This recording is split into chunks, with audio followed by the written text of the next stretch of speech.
Welcome to new TV Telugu. వాణిజ్యాన్ని ఉపయోగించి భారత్ పాకిస్తాన్ మధ్య యుద్ధాన్ని నివారించానని అమెరికా అధ్యక్షుడు డొనాల్డ్ ట్రంప్ చెప్పారు.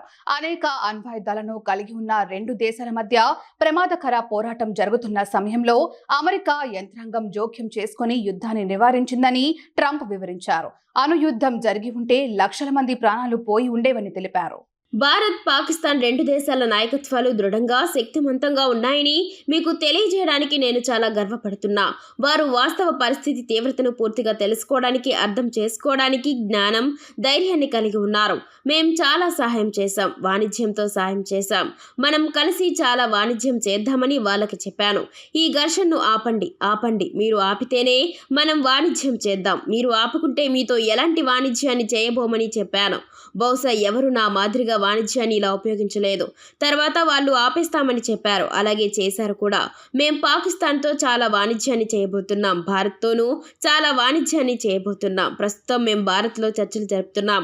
పాకిస్తాన్తోనూ త్వరలో చర్చలు జరపబోతున్నాం.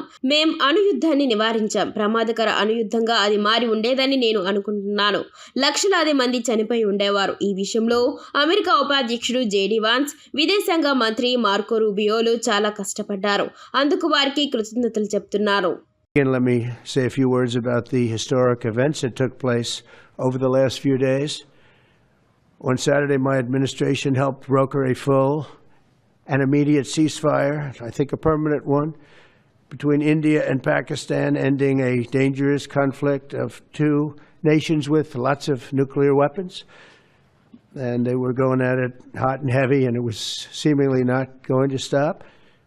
And I'm very proud to let you know that the leadership of India and Pakistan was unwavering, powerful, but unwavering in both cases. And having these, they really were, from the standpoint of having the strength and the wisdom and fortitude to fully know and to understand the gravity of the situation. And we helped a lot. And we helped also with trade. I said, come on, we're going to do a lot of trade with you guys. Let's stop it. If you stop it, we're doing trade. If you don't stop it, we're not going to do any trade. People have never really used trade the way I used it. That I can tell you. And all of a sudden they said, I think we're going to stop.